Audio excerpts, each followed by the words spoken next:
This is the Patriots Drive Podcast. We are all Patriots. Where we discuss, analyze, and answer questions to all things happening in the NFL and with our New England Patriots. Now, here's your host, Cole Kelly. Let's go!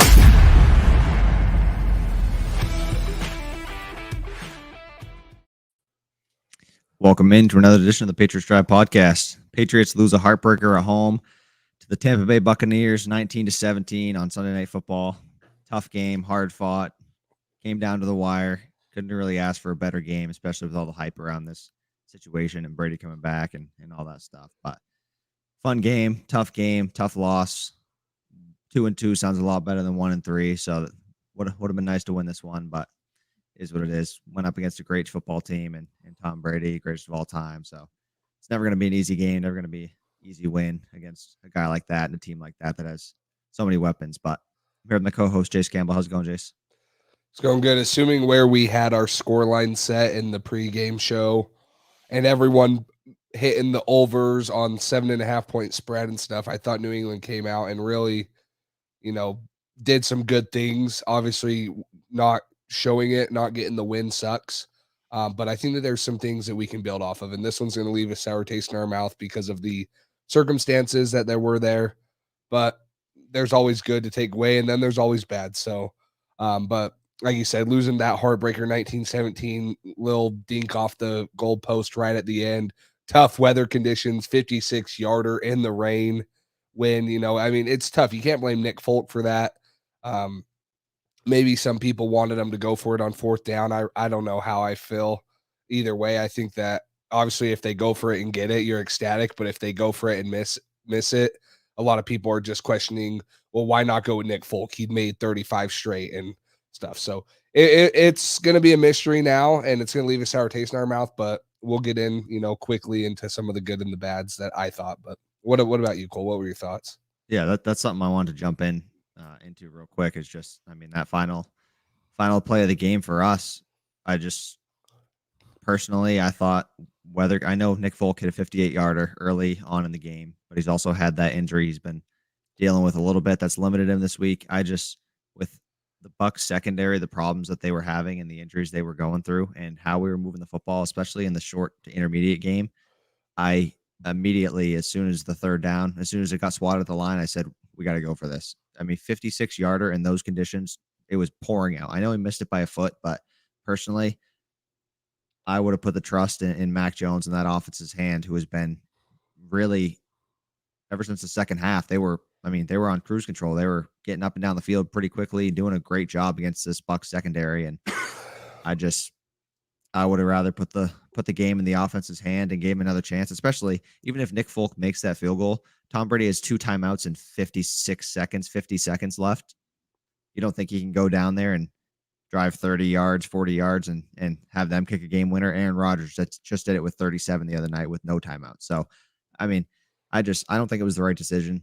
I would have personally I wish we went for it. Even if we don't get it, okay, you don't get it. But a 56-yarder in that weather condition, especially even if you make it, you give Tom Brady the ball right back. I didn't agree with that. I thought it would have been a better call to put the ball in Mac's hands. He's been great. The moment hasn't been too big so far. Let's see what he's got and go for it. And if we would have got that fourth down right there, that puts us in a great spot to win the football game. If we make that field goal, that puts us in a decent spot to win it, but I'm not confident. I don't know how you would have felt if we made that with a minute left for Tom Brady and 2 timeouts, Gillette Stadium. I don't know. I wouldn't have felt great about that, even with how good the defense was playing. Late in the game, they started to struggle a little bit. You never know what the referees were going to do. They were throwing flags on everything. So they were so inconsistent all day. I wouldn't want to leave the game into the referees' hands with Brady throwing one up and trying to draw flags, something like that. So, but what were your thoughts on that final play call? It's tough for me because we're so one-dimensional all game. Like, we were going to pass the ball, and not that passing the ball wasn't working. It was working. Mac Jones was incredible tonight, and I think he put the league on notice. Last week, he kind of got, he did get blitzed a lot, and he looked shaky at times, and then he looked great at other times. I think today he kind of put people on notice, like, hey, if you're going to blitz me, this is what I can do to you. So for me, it's just, we were so one-dimensional. Everyone knew what was going to happen, and we really, who do you throw to? Like Kendrick Bourne right there, or Jacoby Myers, probably. The 2 tight ends had good. I don't know. I just felt like the options that we had were so predictable, and knowing Josh McDaniels, we probably would have done some stupid play call, right? Like, it probably would have been a dumb play call. And so I don't know. I would have liked to have seen the aggression. Like, I'm not saying that I didn't want him to go for him. I would have liked to have seen it, because in a game like that, in the circumstances where you're playing as good as you were against the Super Bowl champs, against Tom Brady in your home field on a Sunday night football game, yeah, I would have loved the aggression to go for it on 4th down. I just keep thinking through my head, like, what type of play are we going to run? Like, what was it going to be? What is Josh McDaniels going to do? If James White was in the game, I would feel 100% confident, because I think he could make a miss. But now you're stuck with Brandon Bolden. It limits it to Jacoby Myers, one of the tight ends and stuff. So I don't know. It was tough. The field goal was definitely a tough situation to put Nick Folk in. I really thought as soon as it left his leg, though, I'm like, that's in. Like, he hit it. He nailed it. And then you hear the doink, and that's it for Patriots fans. So I don't know. I'm fine either way. Obviously, knowing how it ended, now you want them to go for it, and you want to make it an easier field goal. But if they didn't make it, we probably are sitting here talking about something else. So the aggression for me, though, and putting confidence in Mac Jones would have spoken more to me than what happened on the play, in my opinion. Like, if you're giving your rookie quarterback a 4th and 3 opportunity to go win the game, that's would have been like, hey, these guys like it's legitimate go time. Like, this is Mac Jones taking over, and we started to see that, but I wanted to see that aggression right there. So yeah, I just think the entire game, even early on in the game when we weren't having a ton of success, we were hitting 5 to 7 yard passes all day long, whether it was quick, something to Hunter Henry quickly, Matt getting the ball out of his hands, whether it's Jacoby Myers, Kendrick Bourne. We had so many different guys making different plays that I thought, I don't care who you throw it to. Somebody is going to be open in the quick game against these corners. It's just about the ball not getting swatted at the line, which didn't happen often. That was like the only time it happened was on that 3rd down. So I don't know. I honestly just wasn't a fan of the decision. Nick Folk is not known for being a guy who has a big leg. He's accurate from 48 and in. He's money. He's great, but 56 yards in those conditions, especially the weather, the rain was raining harder than it ever had all game long.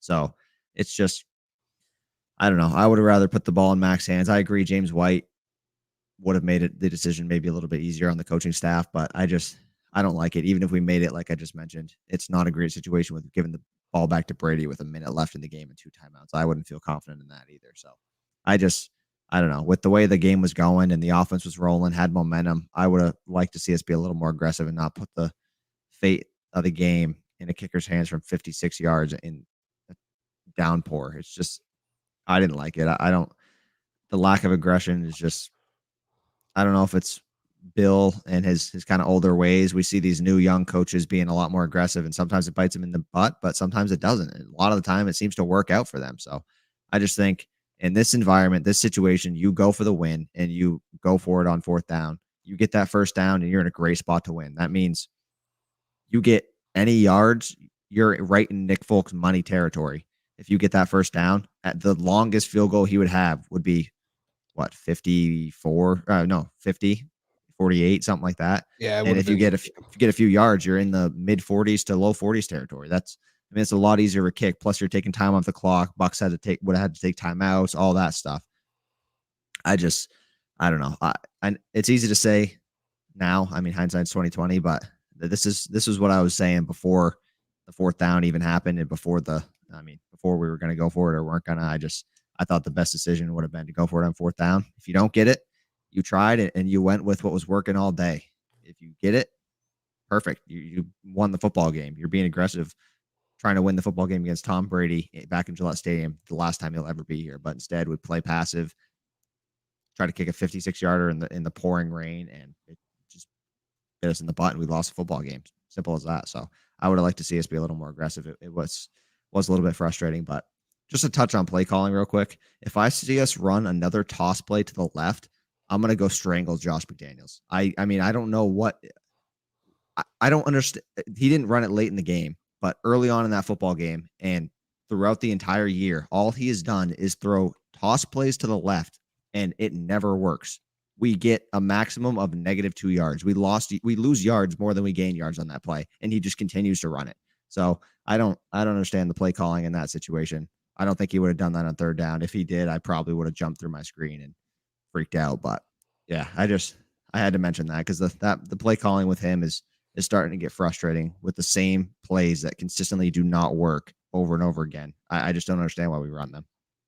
Yeah, well, for me, the toss plays come from where they have Vita Vea in there, and we're missing Trent Brown and stuff, and we're trying to accommodate for, kind of a makeshift line, and they have such a good interior line that we're trying to get out on the edges, but that doesn't really work against the Buccaneers defense because their linebackers cover. Yeah. So maybe his thought process was, okay, well, we'll try to seal down on the outside backer or something and maybe try to get one-on-one with a corner, but it just never seemed to work. Our line continued to struggle. I mean, 8 carries on a -1 yard rushing total, right? I mean, Damian Harris was 4 for -4, Mac Jones 1 for -1, JJ Taylor 1 for 0, Brandon Bolden 1 for 0, and then Nelson Aguilar 1 for 4. So, I mean, 8 carries in the game for -1 yards.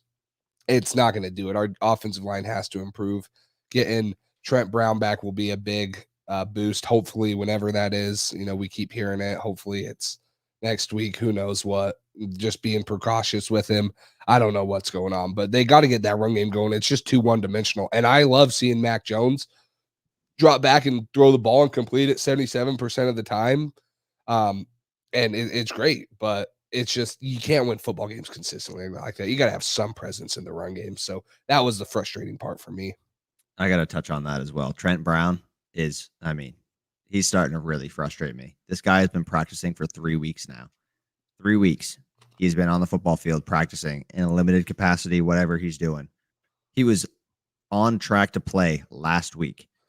So if you were on track to play last week, how are you not playing this football game this week? And then he posts on Instagram the video of Mac throwing the touchdown to Hunter Henry and says, I love this guy.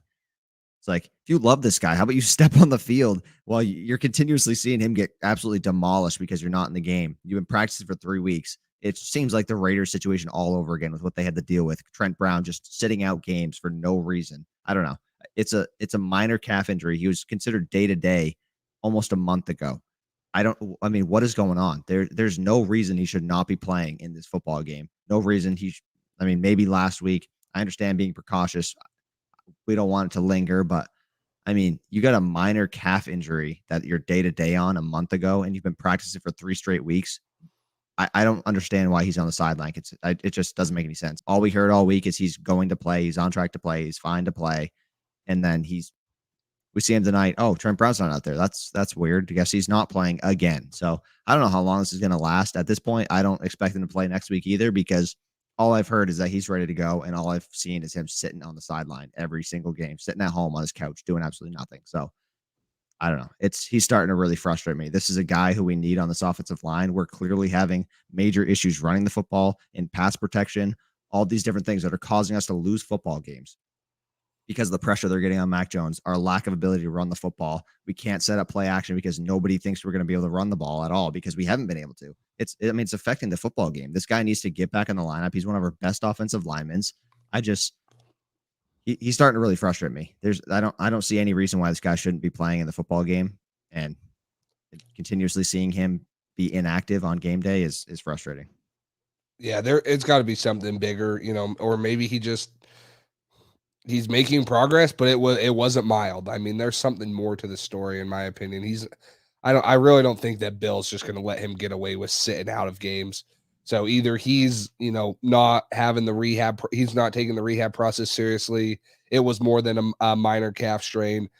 Maybe, he's a little bit lazy, but I don't want to speculate things. I'm just saying, like, there's got to be more to this Trent Brown calf injury than what we heard first off. And he could have really helped us tonight. He could have really helped us against the Saints. He could have really helped us again week 2, against, I already forgot who we freaking lost to because I'm so worried about the Bucs. We beat the Jets. We beat the Jets. Week yeah, 1 you're right. against the Dolphins. He played 7 snaps. That game, Yeah. if he was in that football game, I would bet money we do not lose that football game. No. Maybe the Saints we still lose because we played terrible football.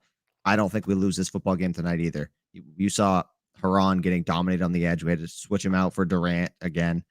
It's just when you have such inconsistencies at that right tackle and Mac is consistently getting pressured from that side, and just the offensive line in general was just not great in the first half. Once it started to give him some protection yet again in the second half, all of a sudden Mac and the offense is rolling. You just got to give this kid time. If he has a clean pocket, he is doing so well. It's just this offensive line can't get it together. I don't know if you noticed this or not, but I think the first time I noticed it was in the second half. I saw Ted Karras in for Mike Onwenu, and it wasn't injury related because Onwenu went in on that goal line play where everybody expected us to run it up the middle, and Mac threw it to Jonnu in the back of the end zone. So I don't know if Mike Onwenu is struggling in pass protection and struggling to pick up these different blitz schemes and stuff like that, but I also, one of the first plays I noticed Ted Karras was in, they did one of those X stunts again, and Ted Karras absolutely did not pick up the blocker, and Mac got crushed. So this offensive line is still struggling. It's still an issue. This run game or lack thereof is going to be a real problem. I understand. I don't think either of us thought we were going to be able to run the football this game, but I mean, I don't think either of us thought we would have -1 total yards. If you told me at the beginning, before the game started, we'd have -1 total yards rushing, I would have told you we probably lost by 30 points. Because I mean, how do you have negative rushing yards? Tom Brady had more yards rushing than our entire team combined. Yeah, and it seems like at this point, if Michael Onwenu, if the struggles are real, maybe they need to move him out to tackle if Trent Brown still is inactive and put Ted Karras at guard and, let him play where he thrived last year at tackle. So I don't know. There's got to be some changes on this offensive line, whether that's Trent Brown coming back and being active next week, or it's moving some guys around to different positions, maybe making Michael Onwenu a little more comfortable and moving him back out to tackle. But the offensive line continues to be a struggle here. But what does not continue to be a struggle in my mind is Mac Jones. I think that he continues to show us with pressure or without pressure. He's stepping up and he's doing it. He completes 77% of his passes today, 275 yards, 2 touchdowns. The interception comes on a play where Devin White is free running, which happened a couple times. And then it's a good play by the defender, bad play by Nelson Aguilar, where it also went right through his hands. Yeah, and I thought the defender got a little bit of a hand on it too. Like, I don't think that it was blatant drop, but I think that that's a catchable ball for a guy that we're paying like we are with Nelson Aguilar. And then it goes right up into Winfield's hands. So yeah, I thought that Mac Jones continued to play well. He continued to, complete passes with pressure in his face, step up in the pocket. He still was sacked 4 times, but that's along with the offensive line struggles. But Mac Jones, for me, like we talked about in the pregame episode, he went toe for toe with Brady. I mean, he came back, he responded a lot of the times. He drove us down on great drives, long drives, got us points. We did great in the red zone this time. scoring touchdowns instead of field goals, which is kind of what Tampa Bay didn't really do, but eventually they still won. But I was still very, very impressed with Mac Jones. And at this point in the season, some people might be looking at our 1-3 record and complaining, but I still have no doubt in my mind that starting Mac Jones was the right decision. Oh, yeah, 100%. I agree. And I mean, I agree with this guy as well. I'm so frustrated. It was such a frustrating game because you felt like we played the better brand of football, I mean, overall, I think we were the better team tonight, but we shot ourselves in the foot more than they did. Again, when you lose the turnover battle to Tom Brady by 2 turnovers, you're almost never going to win a football game. The fact that we were in that football game till the very end and we're 1 foot away on a field goal from possibly winning that football game, it's tough. It's so frustrating. And I hate doing this, and I hate moral victories because that's not what Patriots football about. That's not what football is about in general. I mean, if you don't win at the end of the day, it doesn't matter. But if you want to take a moral victory out of this, I was so proud of how Mac Jones played. This kid, I mean, continues to impress me week to week. I know he had an interception. I didn't feel like that was on him, but this kid lives up to the moment. Every single time he steps on the football field, the moment never seems too big for him. All this hype this week. The questions, how would Mac handle it? Is he going to crumble under the pressure? Is he going to piss down his leg because Tom Brady's coming to town? And I mean, all this hype, you know what I mean? And he went toe-to-toe with the greatest quarterback of all time. He played so well. I mean, he looked so poised. He set the record for the 18, 19 completions 19 in a row, most in 30 years by a rookie quarterback. He also tied Tom Brady's record, or Tom Brady's career high for most completions in a row in his rookie year against Brady in Foxborough, in this game, in the rain, all that stuff. Their secondary was banged up. They definitely have their issues there. Teams have been able to pick them apart a little bit, but I was still so impressed with Mac's ability to stay calm in this weather. I mean, he looked better throwing the football than Brady did. Brady had multiple mishaps, throwing it high, throwing it over AB's head. I think a couple plays in a row at one point towards the red zone. Mac played really, really well. 31 for 40. You're completing 80% of your passes almost against Brady in this environment, this type of hype, this type of game. I was so proud of how this kid played and how he performed, and the moment didn't seem too big. Even that drive where, I mean, you're driving down in the fourth quarter. You need a field goal to beat Tom Brady and the Bucs, Super Bowl champs, on your home turf. And it never seems too big for him. He always seems so poised, and it's really impressive to see out of a rookie quarterback, his first ever year, 4 starts in. Yeah, and for me, the difference in the game, Mac Jones was toe-to-toe with Brady, statistics-wise, but when we have -1 rushing yard and they have 119 rushing yards, they end up outgaining us by a little bit under 100, 380 to 294 to be exact. But it's just when you can't overcome those rushing things. It's hard to beat a team when they're going over 100 yards rushing and you're not even getting 10. I mean, it's just frustrating. He was able to rely on someone else to contribute, and Mac Jones really was kind of like put in a spot that I think no rookie should be put in, and saying, hey, you're going to have to win probably the biggest regular season game in NFL history by yourself with no running game and a dismantled offensive line. So, but for the circumstances he had, yes, he stood toe to toe. He impresses me more and more every week. We just got to give him time. He's going to work this stuff out. Now we're sitting at 1-3, and our projections at the start of the year are looking a little scary, and we have less room for error. But now it's really just about getting Mac Jones ready, because he is the future. We've said this every episode that we've had a post game. He is the future, and the future might not be this year, but it might be in 2 or 3 years. And he's the closest guy to being ready to lead a team to a Super Bowl that's a rookie in this draft class. So I continue to be impressed by Mac Jones, and then continue to be. I thought the defense stepped up today too. Holding Brady to no touchdowns was big, and holding them to the field goals in the red zone was big. The one thing that I thought was a little bit down was our third down conversions. We were 2 for 9, and the Bucs were 9 for 19. I mean, just couldn't get off the field on third down, and that's a big deal when you're playing against Tom Brady, giving him extra chances. And we're not extending drives ourselves on the offensive side. So those are the 2 things I thought that we could have improved on, both offensively and defensively. Yeah, I agree. I mean, I was impressed with how the defense played. If you told me we were going to hold the Bucs to 19 points in this football game, I would have thought we would have won the game. With 2 turnovers and when you're giving the ball to Brady multiple times in a row, I mean, not in a row, but you're giving him multiple opportunities to put more points on the board and just giving him extra drives, and you're holding him to 19 points still and getting him off the field on 3rd down, making some big plays. I was impressed with this defense. I thought we played really well. The run defense is obviously a little bit suspect. We've been concerned about it. We also are missing Jawan Bentley, one of our best run defenders this year. He's been really great, stuffing gaps, shooting the gaps, all the different stuff. He's been solid, but I wasn't as concerned necessarily. It was frustrating, but I was also like, okay, this is kind of what we talked about the game plan being. Keep the ball out of Brady's hands. If he hands it off every time, that's a win for us, in my opinion. Even if they're driving it down the field a little bit, if they're kicking field goals, that's a win. If Tom Brady with that explosive offense is not throwing it 50 yards down the field, and I mean, we limited them. I mean, they had almost no big plays. They had one to AB on that back shoulder dime.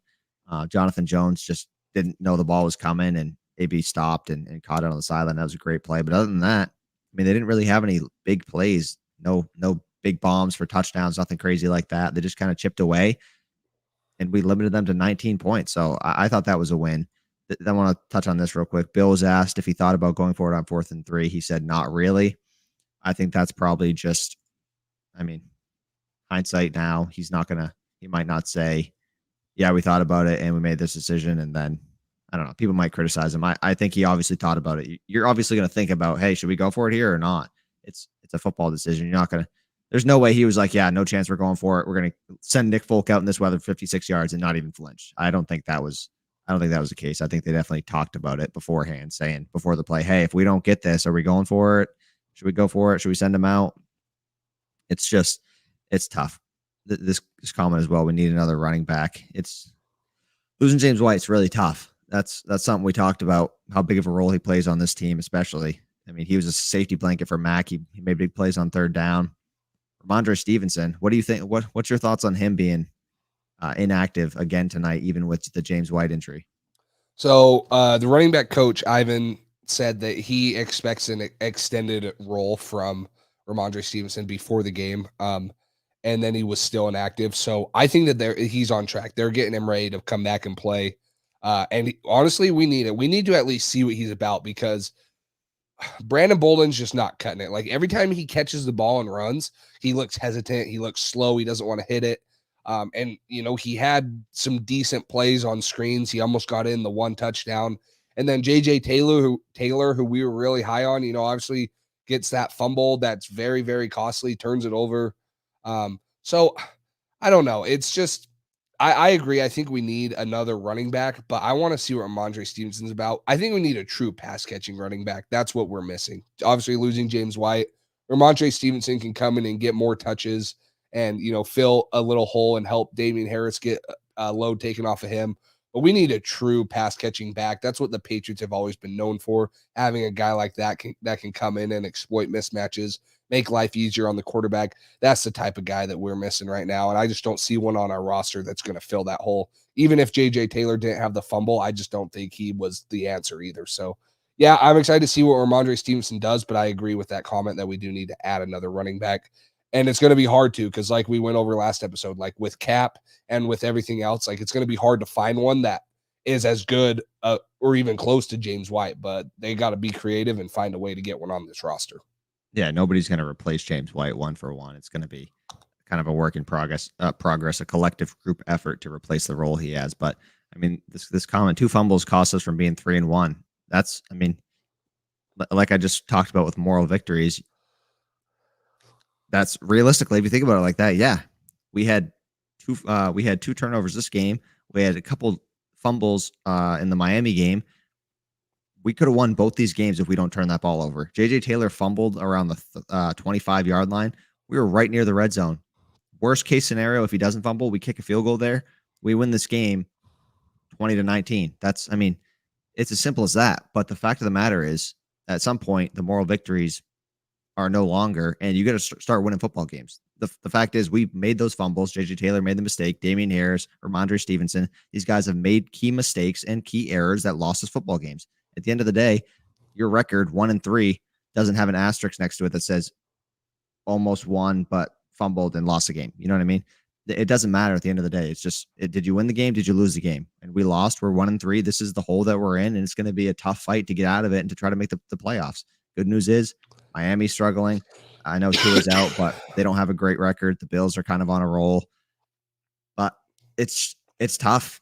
There's a lot of good football teams this year, a lot of teams with good records, and it's going to be tough to dig ourselves out of a 1-3 hole, especially if we keep making mistakes and shooting ourselves in the foot. I thought this game as a whole was a lot better, obviously, than the Saints game, and one of our best games as a collective group with a lack of mistakes. But still, what's frustrating is we have no confidence in a lot of these guys. Brandon Bolden's out there because Bill trusts him to not turn the football over. Brandon Bolden's not a great playmaker. He's a safe guy. He's out there returning kicks because he's going to make the right decision and not fumble the football. That's why he's out there. He's not out there because he's an explosive playmaker and we think he's going to return one for 108 yards and score a touchdown and help us out. It's just frustrating with no running backs that they have confidence in the pass game, and in the rush game, they have confidence in Damian Harris. That was one fumble, but it's just when you don't have any trust in any running backs and your offensive line is struggling, it's a real issue. Yeah, and that fumble came on the Tampa Bay's 28-yard line. I mean, we got the Tampa Bay punts from their own 15, and we get the ball at Tampa Bay's 38-yard line off the punt, and then 2 plays later we fumble on their 28-yard line. It's just it's a killer. Like it's 7-6 us right now at this point, and we at least have an opportunity to go up 10-6, if not 14-6, with how the offense was playing. And we just show a simple little screen, and Winfield rallies and tackles, and credit for him. He put his helmet right on the ball and got it out. But just a player not having enough experience in a big time game in wet conditions like that, and putting one on the ground, that's super costly. So yeah, it was those 2 fumbles right there that you can think of. And even if you go back to the one last year against Buffalo, like that's 3 wins within the last 10 games that we could have won without a fumble. And it's frustrating because our quarterback play has been good enough this year, when last year maybe it wasn't, passing wise, running wise it was, but this year it's been good enough to win games, and now we're putting the ball on the ground. In other ways, our rookie quarterback is not turning the ball over like some of these other rookies are, but we're still finding a way to give it up, deep in opponent's territory and still lose. So it's frustrating. I mean, I was, we talked about this, when something bad happens, you just get super quiet, right? That's exactly how I was with JJ Taylor. I'm just like, gosh, it's just can't happen, man. This can't happen. So, and it was, and we're kind of talking like it was like the end of the game right there, right? Like that happened at the first drive of the second quarter, but that's a huge momentum swing. Like Tampa Bay had not been doing much up to that point, and the defense was shutting them down, and we get a huge 3 and out, and we have the ability to, a short field. We're on their 38-yard line already getting the ball. All we have to do is at least get 38 yards for a touchdown. If not, we're going to kick a field goal, 48, 50 max, and we don't get anything out of it. It's just, that was a huge momentum killer in my mind. So it sucks, but let's get into our good, bad, and the injured, since we're talking about all this stuff, kind of the bad stuff. But Cole, we'll make this quick. I know a lot of people don't really want to talk about this game right now, and we probably don't either, but what were some of the goods that you saw? Yeah, real quick, I just want to touch on what you just said. The momentum swing. I mean, it was huge. Not only that, like with how great this team must have felt coming out of halftime, up 7-6 on this Bucs team, feeling like the Bucs have nothing going on offense, and we're starting to pick up on the offense and starting to figure things out. And then we get that opportunity, and JJ Taylor fumbles, and then we have another huge momentum killer, Slater, that penalty that he had when we thought we had a turnover. It's just the Bucs had like 3 different series in a row where the momentum started to, you could see it start to change. The Bucs were starting to gain momentum. We were starting to lose it. And it's just tough. One play can change a game so much. And that's, I mean, you think about it, we never know. We'll never know if JJ Taylor didn't fumble, if we would have got a field goal, or if we would have got a touchdown. But at the minimum, you would assume we get a field goal. That's 3 points. That changes this game. We would have won this game. If it's a touchdown, that's huge. 14-6. I mean, that changes the football game. That changes the dynamics of it. That's Tom Brady continues to be frustrated. This Bucs defense continues to be down and frustrated. And I mean, that just helps us build momentum. Defense builds more confidence. Everybody's flying around more. It changes games. So yeah, it was it was tough, but I'll touch on the good. I'm not going to say much on Mac because I have him on the good list. We kind of just talked about him, so I'll kind of skip over that. I thought he was really good though. And then my second is Jacoby Myers. I thought he had another good game, Mr. Consistent. He's been a safety valve for this team. His stat line receiving was 8 catches, 70 yards, average of 9 yards per catch, and then he went 2 for 2 passing with 45 yards. This guy can, I mean, he can do it all. We can use him in the passing game, in the receiving game. He's Mr. Reliable, doesn't drop many balls, makes plays. When he went down, it was only for that one play, but when he went down, I was like, that's going to be a big loss if he can't keep going. He's been our best receiver all year. But I thought he had a really good day as well. Yeah, I was very impressed with Jacoby Myers. Continues to just be Mr. Consistent for me.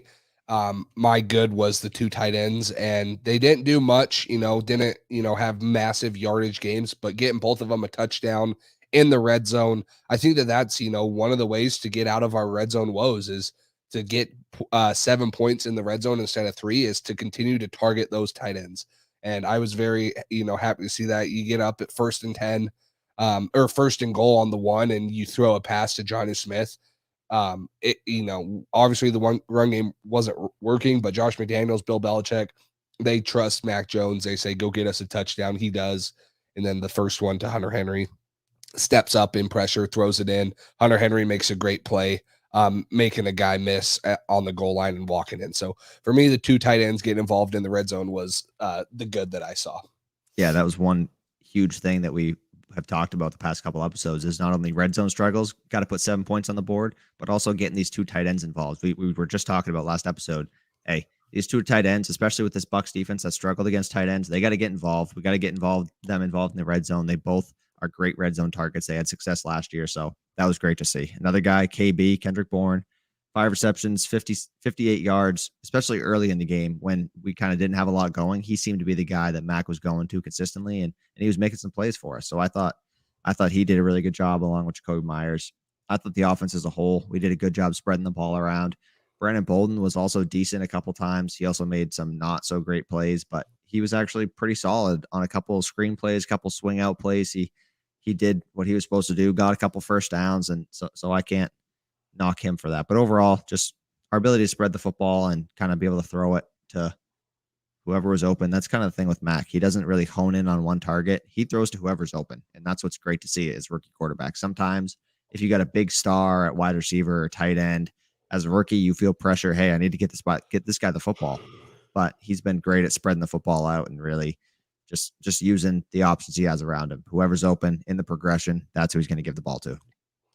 Yep. And then the last one for me on my good list was Kyle Duggar. I thought that we saw him making some plays, at least trying to shoot in the backfield. I remember one. That play was so close. Yeah. And he's taken there, but I saw him show up in the run game multiple times, right at or near the line of scrimmage, not being afraid to throw a helmet in there, be physical. He's kind of that hybrid size linebacker. I thought he did some good things in coverage. We'll have some clips on Wednesday once the all 22 film's up.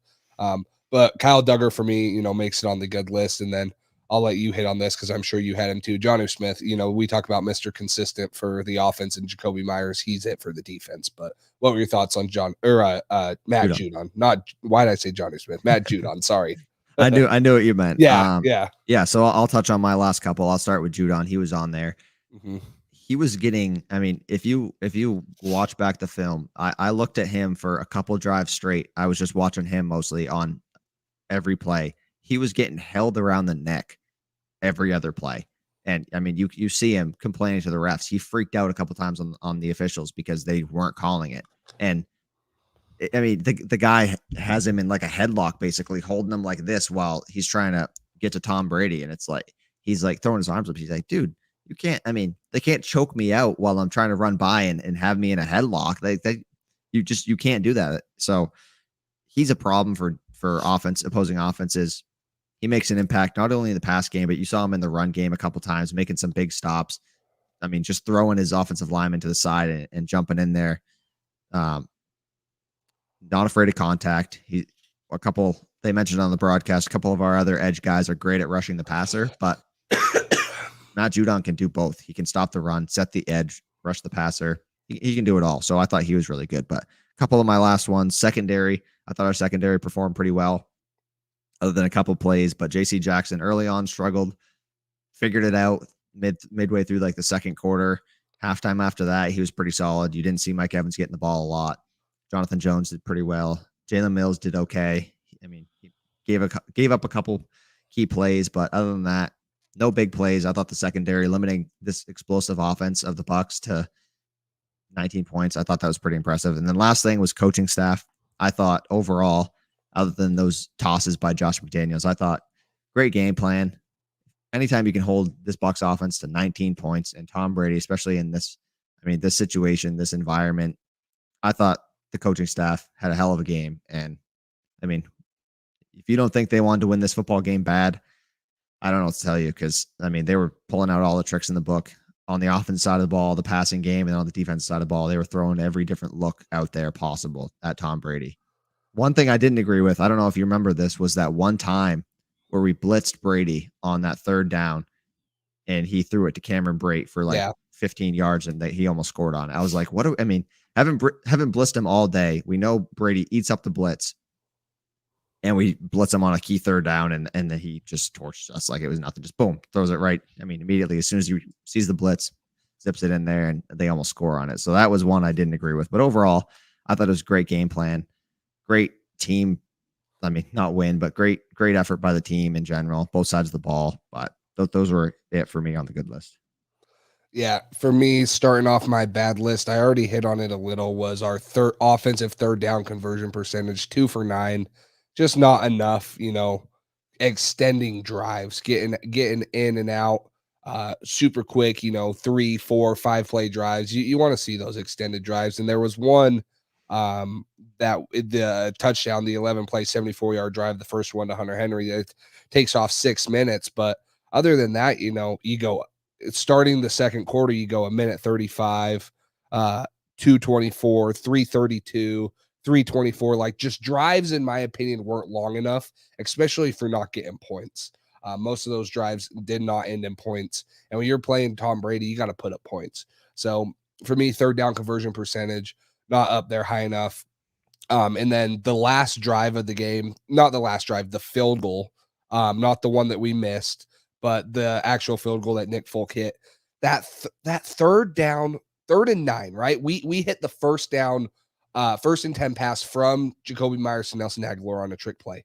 And then we get on the ball and we have 2 incompletes. And then on 3rd and 9, the play call was a screen to Brandon Bolden. That's what we're talking about right there. Like, let Mac Jones throw it in the end zone. Let him throw it. We want to see him throw it. I would much rather see Mac Jones throw it in the end zone than let Brandon Bolden run in a screen pass. I don't care. Brandon Bolden is not the future, even if Mac Jones doesn't do it, doesn't freaking score, get it in the end zone.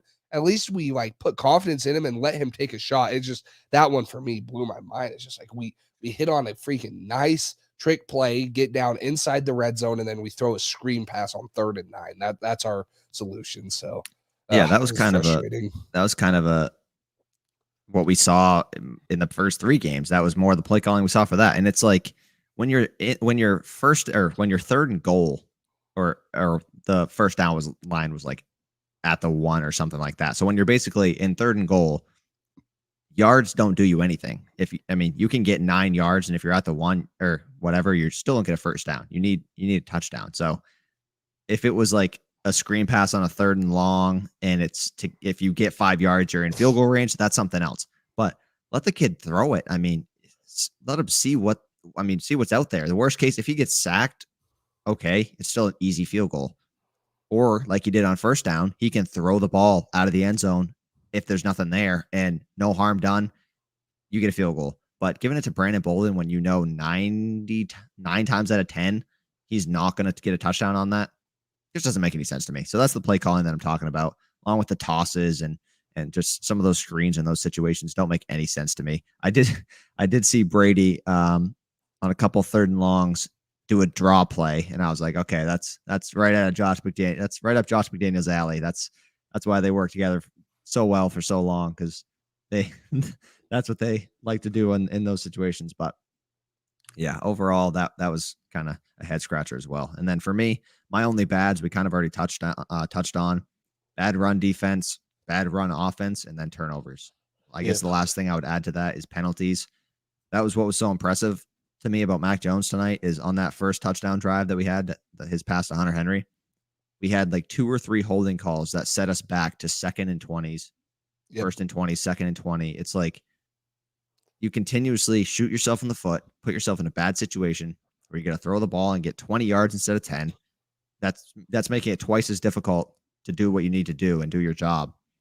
So just another game where if you limit penalties, if we would have limited penalties and limited turnovers, that's a win. And I don't think there's any way around that. So that's what's frustrating is seeing this team continuously lose football games, not because the other team played better, but because you're shooting yourself in the foot. So that's what's just been frustrating about this season so far. 1-3. If we play smarter football, could be 3-1. That's what's tough to see. Now we got to dig ourselves out of a hole. Good news is we got Mac Jones, a guy who has looked so impressive so far, been great for us, poised, under pressure when he's getting blitzed. Kid's so tough, getting absolutely drilled multiple times this game. I mean, I think Shaq Barrett ran full speed at him, free rusher, nobody slowed him down, nothing, and he just got drilled as he threw it, or maybe he got sacked, I can't remember, but the kid's tough. We found our future quarterback. It'd really be nice if we could start to put these things together, clean up the game in general, play a full 60 minutes of good football, no turnovers, not a lot of penalties, no stupid mental errors, and win the turnover battle and start to win some football games. Yeah, and tell me if you're talking about penalties. We were 8 for 77. They were 7 for 74. Right now, New England is the 11th most penalized team in the league. Last year, we were the least penalized team. We're getting 6 penalties a game. It's unpatriot-like, man. Belichick, so he's got to figure something out. I mean, I know we still have a lot of new guys, and they've only played 4 games in the system, and maybe they still have to buy in or get used to it, but it's just not what we're used to seeing with the Patriots, and some of them are big-time penalties.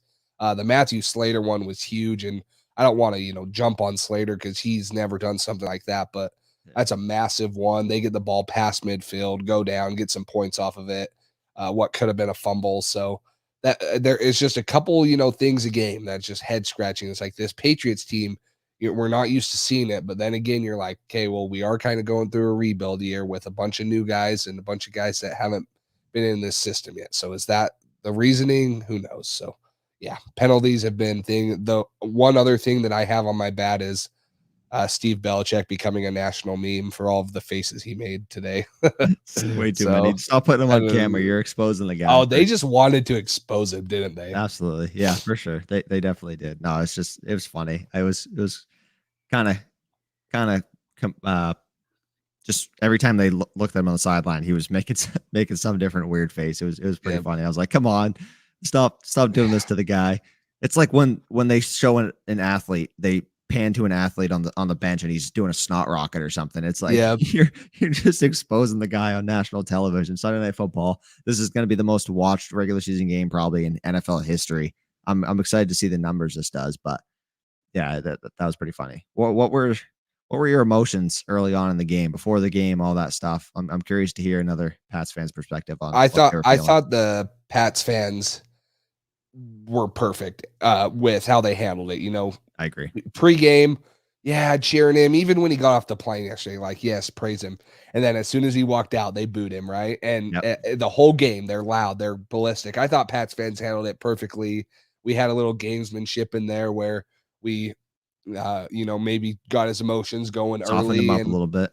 And he didn't come out as early as he usually does. He spent very little time on the field from things that I read. He didn't want to be out there. Purpose. Yeah, for sure. And so there were definitely emotions. And I think you saw that too. Like Brady didn't look like himself in the first half. Not that he was horrible, but that's the whole game, honestly. Yeah. I mean, he was just like, the emotions were high. And they asked him after, like, you've been in pretty much every game, every big stage. Like, how does this compare? And, it's different.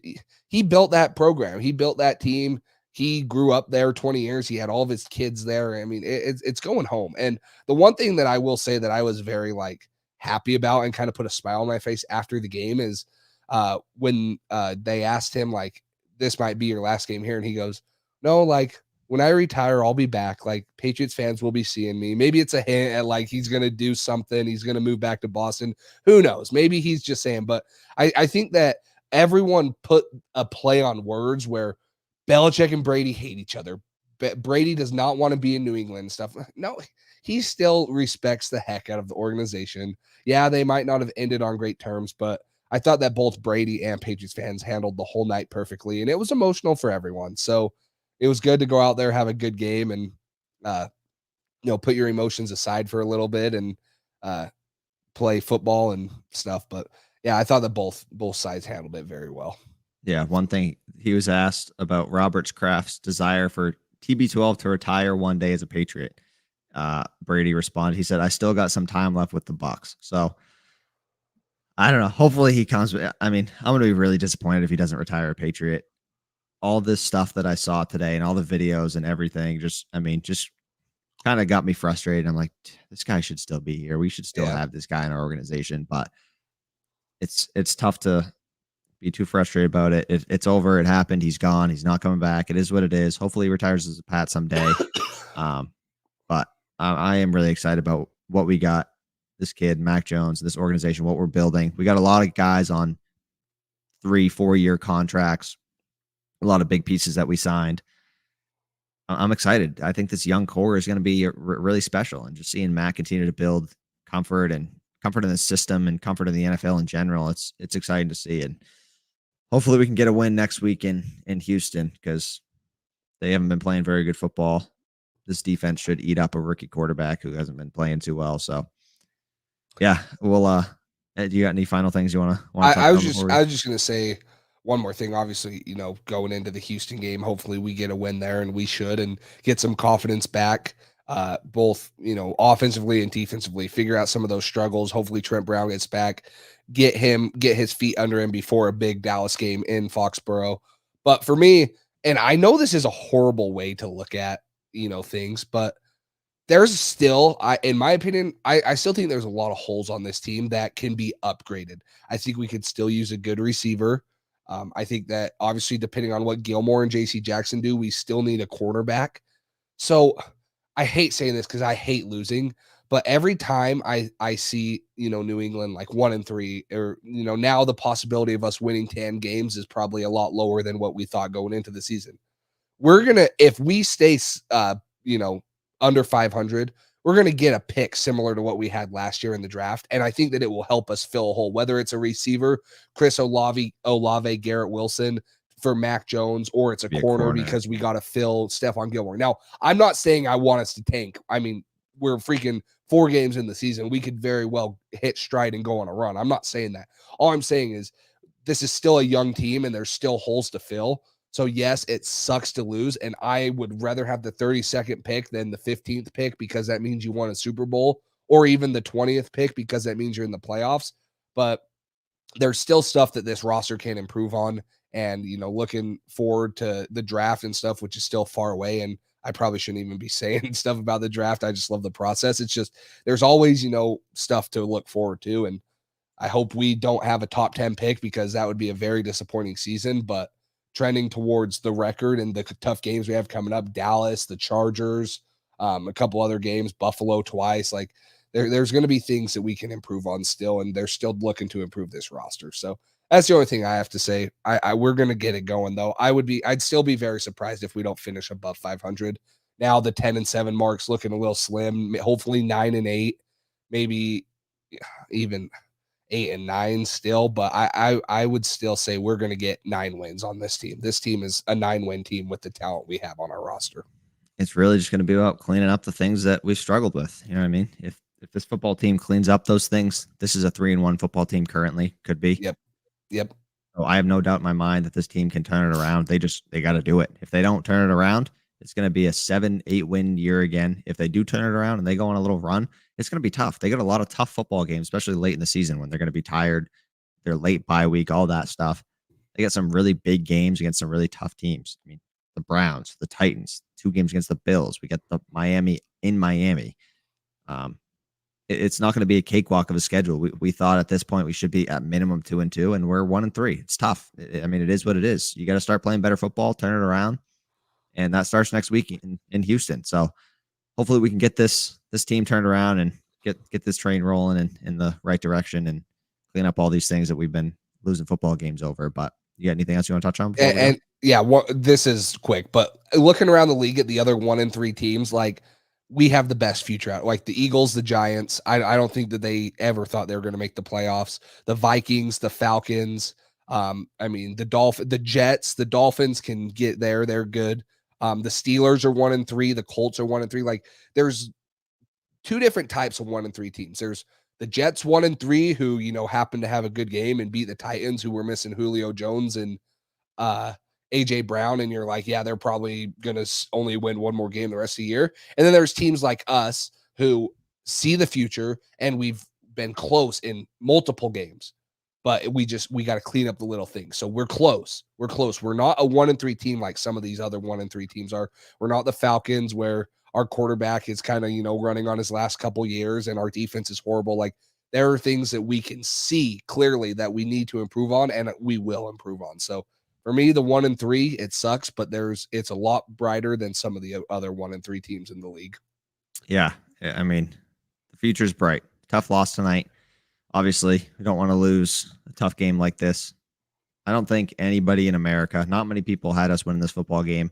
It did kind of have upset written all over it just because the situation, I mean, all the pressure in the world, nobody believed in the Patriots, all that stuff. That's kind of classic of what you see of the game being closer than expected is stuff like that. It happens once in a while. I didn't think we'd win this football game. We didn't win the football game. We played a heck of a lot better than I thought we would, though. And I'm really proud of the effort this team showed offensively and defensively. The heart of this defense, they stepped up. I mean, we've talked about their struggles on the defense side of the ball late in games and in crunch time, in clutch moments, all that stuff. They could have done it on a third down and not had the Bucs score at all, but they held them to a field goal. They gave us a chance. We had a chance to win that football game and just couldn't do it. But that's going to do it for us for this episode. Subscribe if you guys haven't already. Turn on notifications, all that stuff. We'll be back on Wednesday to recap a little bit of the film from this game, the All-22, all that stuff, and then we'll be previewing the Houston Texans. We'll be playing them in Houston, Week 5. Look to turn it around, bring this team to 2-3. But yeah, until then, we'll see you guys next time. Thanks for listening to this edition of the Patriots Drive podcast. Follow us on social media to stay up to date with all things New England Patriots. Make sure you tune in to the next episode and check out patriotsdrive.com for more great content. We're on to Cincinnati.